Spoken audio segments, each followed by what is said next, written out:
Hey YouTube, Qliphort here, bringing you guys an update to my Yu-Gi-Oh! Qliphort deck profile for December 2017. Been a good while since I did an update to this deck, and it has been one of my favorite decks in the long run for pendulum-based decks. This deck has taken quite a hit with the release of the link format, which I think is the last time I did a deck profile was before link format, so I thought I'd bring you guys an update to the deck as a whole. Hopefully when we receive the new link monster for Qliphort, the deck does get a little bump up from how good the deck is, mostly because we'll have an extra deck monster that is Qliphort, meaning we can go into the extra deck more. But until then, we're sticking to basically just a main deck version of the deck. If you want to run some extra deck as well with this deck, you can put in the generic rank 4s because all the Qliphorts become level 4s when they're normal summon. Without a tribute, you can put in Mrs. Radiant, a couple other link monsters and whatnot. If you really want to fill out the extra deck, you don't go into it too often as long as your scales are full, but with all the stuff that's come off of the ban list for this deck and whatnot, I thought an update was due. So let's go ahead and get started. So to start off with the deck, 1 Qliphort Scout. This card's been at 1 for quite a while now with the deck, but it is one of the definite powerhouses of the deck, so hopefully we might see this card bumped up to a higher number to make the deck a little more playable. But with its effect, you pay 800 life points to search your deck for 1 Qli card and add it to your hand. Now, it's very risky still with cards like Ghost Ogre and whatnot being a thing in the game still, but still one of the proper cards that you should definitely run in the deck just because it is very important for searching out whatever else it is you need for plays you make, including Sacrifice, another proper pendulum scale, and whatnot in the deck. And I also run 2 Qliphort Monolith. This is just basically your next go-to card off of the Scout, because with its effect, at the end of phase, if you tribute summon this turn, you can draw a number of cards equal to the number of Qli monsters you tribute or tribute summon this turn. So a good number can be drawn off, potentially 2 cards with the tribute of 2 Qliphort monsters for a bigger Qliphort monster with this card, just basically filling out your hand more for plays later on in the game, which can really help your hand consistency, along with cards you could potentially use next turn as well.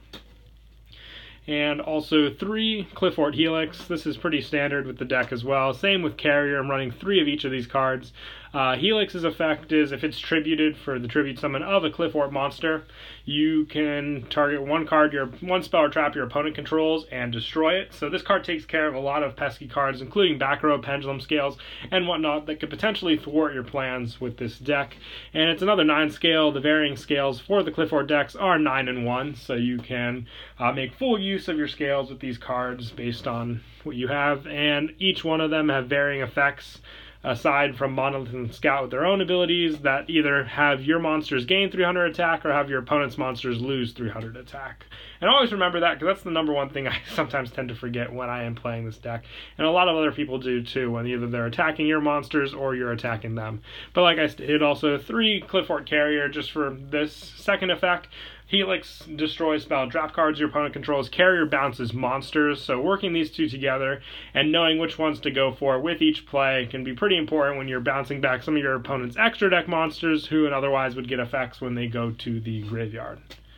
And I also run 2 Qliphort Shell. These are some of the more powerful Qliphort monsters. Shell has a piercing damage effect and can attack twice when it's tributed using Qliphort monsters for the tribute summon. Like all the bigger Qliphort monsters, they have the higher attack points, and also they retain the effect where they can basically have effects, either they bounce cards, special summon cards, or in Shell's case get the piercing double attack damage, which can hit pretty hard against your opponent. And all Qliphort monsters that are tribute summon are unaffected by levels that are lower than their own. So it's a great protection effect as well from a lot of the cards you see in the metagame today, which is why I was really happy and excited to test this deck out just to see how it ran all in all together.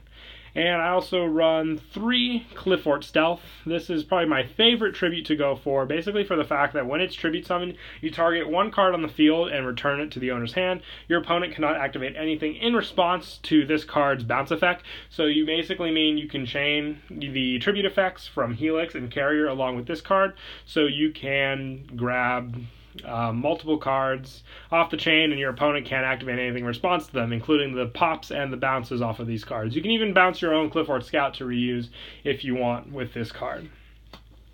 And as for the one-ofs, I run one Qliphort disc and one Qliphort cephalopod. Cephalopod has a return effect for life point gain, which is really good, just putting back some of your resources to use. And Qliphort disc special summons 2 from the deck, meaning you'll have bigger monsters to use for the tribute summon if you successfully get it off, or have an additional normal summon when you're using cards like Laser Clip, which give you that additional normal summon to make use for some of your bigger monsters, which I am running one of, which is a Qliphort Skybase. I am running one of this card. Sadly, Towers is banned, another card that was hit with the deck, including Scout, Sacrifice, and Towers, which pretty much crippled the deck. This card, next best option for your triple tribute summon. It has kind of a monster control effect, which is a number 11 big eye effect with this card. Its effect is kind of lackluster in comparison to Towers, but still a great one to go for, since it is, if it was normal summon or set, is unaffected by spell or trap effects and by activate effects from any monsters whose original level / rank is lower than this card's current level.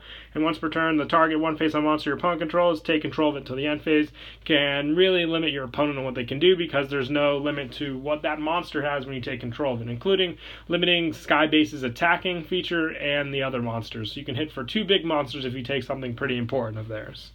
And that is it for the monster lineup. We will now move on to spells. I run 3 Pot of Duality. Now, the biggest thing about this deck is you don't have to really worry too much about special summoning, because you can go one turn without the special summoning if you set up your board properly with all your searches that you need. Having just some of your monsters sit there normal summon is pretty fine as well, so Duality can help search for whatever you need for the specific situation, and then next turn rely on your special summoning.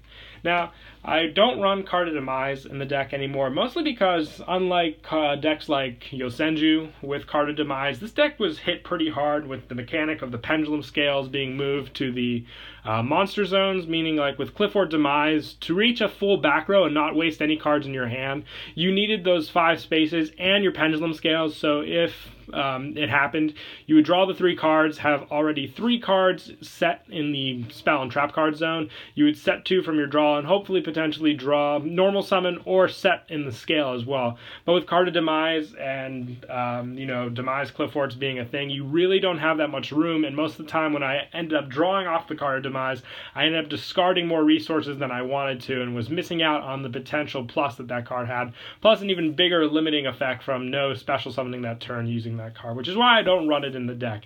If you want to try and mix it in, be my guest. It just didn't really work all that great to me, which I found truly disappointing. But I do run 3 Wavering Eyes still, full pendulum deck here, meaning you have more search options, and when you go up against the mirror match with the pendulums, this is just an extra added plus. It could probably be the one thing you side out during a game for something a little better with the deck, but still love it in the deck because I can also search for more important cards if need be using this card. Same goes with Summoner Art. I'm running 2 of this card as well. Searches out Monolith and Scout, depending on what you need for that specific moment of the game. Hopefully earlier you get that card in hand, the better. That's why I love searching it off of Pot of Duality, just for a more deck-fitting search. Plus also 2 Forbidden Chalice. This card, its power effect is an extra bonus because it also negates your Qliphort monster's effect, meaning it'll put it back to their original attack along with the plus 400 boost instead of the 1800 when it's normal summoned without the tribute. So you'll bounce whatever one back to their original with that plus power bonus, and they'll retain that power bonus at the end since their effect was negated. Plus 1 Sacrifice. If we can even just get this card to 2, I'd be happy with this deck because it would mean so much more for the power that this deck holds. Sacrifice can be searched off a Scout and basically has a lot of effects for an equip spell. You equip it to a Qli monster, gains 300 attack, cannot be destroyed by battle. It can be treated as 2 tributes, and if sent to the graveyard, you can add 1 Qli monster from your deck to your hand.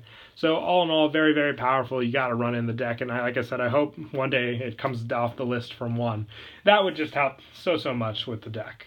Plus 1 Laser Clip to finish off. I don't run Terraforming because you can search this card out with Scout and other things if need be. It's just that additional normal summon field spell tactic that I like to run just for that additional tribute that could come in handy with your pendulum summon and 1 additional normal summon, depending on what's limited from what goes to your extra deck and what you bring back out to the field. But that is it for spells. Moving on to traps, I run 3 Qliphort. Now if we can get either towers back off the list, this card would be quite incredible. I love it for the additional monster summon, helps with the tributes since we're kind of limited on the extra deck, so it acts all in all as another monster. This card is not treated as a trap card, which is I also like to remember when it is used as that monster. And during the turn this card was summoned, Qli, spell, and traps you control cannot be destroyed by card effects. If summoned this way, this card can be treated as 3 tributes for the tribute summon of an Qliphort monster, meaning Sky Base gets out much easier with this card. If you have this in Scout, and this was already set and special summon, use the Scout to search out the Sky Base, having no fear of the Scout being blown up by any of your opponent's cards, and then tributing this for the Sky Base for a big monster easily put onto the field. Also, to climate change, this card is for the fact that you can add back your Qliphorts from your extra deck, even off of cards like Wavering Eyes, or, just being destroyed, and then rependulum summon them from your hand, because you have no limit from your hand, it's just the extra deck that limits how many you can get to the field. And for generic traps, 1 bottomless trap hole, 1 skill drain, 2 lose a turn. If you want to try putting in Solemn Warning or Solemn Strike instead of the lose a turns, you could try that as well. I like the lose a turn. It doesn't really hurt your tribute summons too much, and the tribute monsters will still get their effects off, so that's why I really like that card. And 2 Drowning Mirror Force. This can be thrown in between 2 of this or 2 Storming Mirror Force, depending on what you prefer. Most of the time, I find my opponent just tries to wipe my Qliphort monsters clean off the board, so this comes in a lot of handy when they're trying to go for that direct attack. And I send back their materials. But yeah, that is it for the deck profile. I hope you all enjoyed the video. Once again, please don't forget to leave a like and subscribe. And until next time, Kira Twig out.